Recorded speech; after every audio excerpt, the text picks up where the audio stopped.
Hi friends, welcome back to my channel. இன்னைக்கு நம்ம பார்க்க போகிற வீடியோன்னு பார்த்தீங்கன்னா குரு பூர்ணிமா 2025. வாங்க இன்னைக்கு அதை பற்றி தெரிஞ்சுக்கலாம். குரு அருள் இல்லையேல் திரு அருள் இல்லை என்று சொல்லுவார்கள். குரு பகவானின் ஆசீர்வாதம் இருந்தால்தான் வாழ்க்கையில் அதிவிரைவான முன்னேற்றம் இருக்கும்.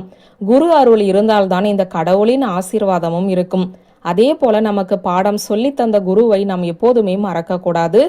ஆன்மீக ரீதியாக நம்மை வழிநடத்தும் குருவையும் மறக்கக்கூடாது. குருவிற்கு நன்றி தெரிவிக்கக்கூடிய ஒரு நாள் என்றால் அது இந்த குரு பூர்ணிமா. கோடி கோடி தோஷம் நம்முடைய ஜாதக கட்டத்தில் நம் பிறவியில் இருந்தாலும் அதை குருவால் மட்டுமே நீக்க முடியும். நாளை குரு பூர்ணிமா வர இருக்கிறது. வேதவியாசர் அவர்களின் பிறந்த நாளாக இந்த நாளை போற்றி கொண்டாடுகிறார்கள். குருவுக்கு நன்றி தெரிவிக்க இந்த குரு பூர்ணிமா நாள் மிகுந்த உகந்த நாளாக சொல்லப்படுகிறது. ஹிந்துக்கள் மட்டுமல்ல, ஜெயின் மதத்தினர், புத்த மதத்தினருமே இந்த குரு பூர்ணிமாவை விசேஷமாக கொண்டாடுவது வழக்கம். உங்களுடைய வாழ்க்கையில் தடைகளோ தடங்கல்களோ ஏற்படக்கூடாது, முன்னேற்றம் சீராக இருக்க வேண்டும் என்றால் நாளைய தினம் என்ன செய்ய வேண்டும், அதை பற்றித்தான் இப்போது பார்க்க போகிறோம். ஆன்மீக ரீதியாக உங்களுக்கு நல்ல விஷயங்களை சொல்லித்தரும் குருவுக்கு நாளை நன்றி தெரிவிக்க வேண்டும். நீங்கள் பிறந்ததிலிருந்து உங்கள் வாழ்க்கையை வழிநடத்தி செல்லக்கூடிய குருவிற்கு நீங்கள் வணக்கம் சொல்ல வேண்டும். பள்ளிக்கூடத்தில் படித்த ஆசிரியர்களை தொலைபேசியின் மூலம் அழைத்து பேசி அவர்களுக்கு நன்றி சொல்ல வேண்டும். ஒரு ஆசிரியரை நேரில் சென்று பார்த்து அவருக்கு பாத பூஜை செய்தால் பெரிய பாக்கியம். யாரோ ஒருவர் ஏதோ ஒரு விஷயத்தை சொல்லித் தருவதன் மூலமாகத்தான் இன்று நாம் வாழ்க்கையில் வளர்ச்சி அடைகிறோம்.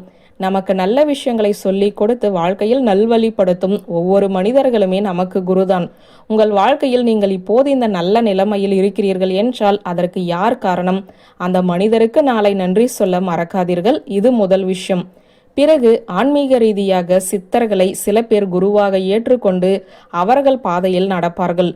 சில பேர் சில மகான்களை தங்களுடைய குருவாக ஏற்றுக்கொண்டு வழிபாடு செய்வார்கள். உதாரணத்திற்கு காஞ்சி மகா பெரியவா, சாய்பாபா இவர்களையெல்லாம் கூட நிறைய பேர் குருவாக வழிபாடு செய்வது வழக்கம்.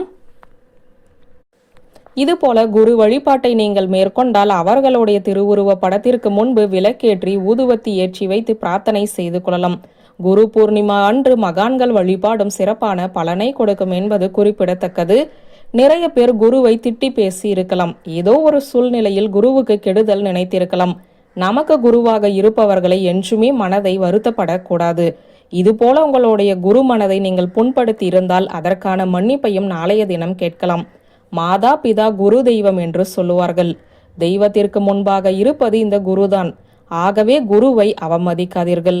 அப்படி ஏதேனும் தவறு செய்திருந்தாலும் அதற்கான மன்னிப்பை நாளைய தினம் கேட்டுக்கொள்ளுங்கள்.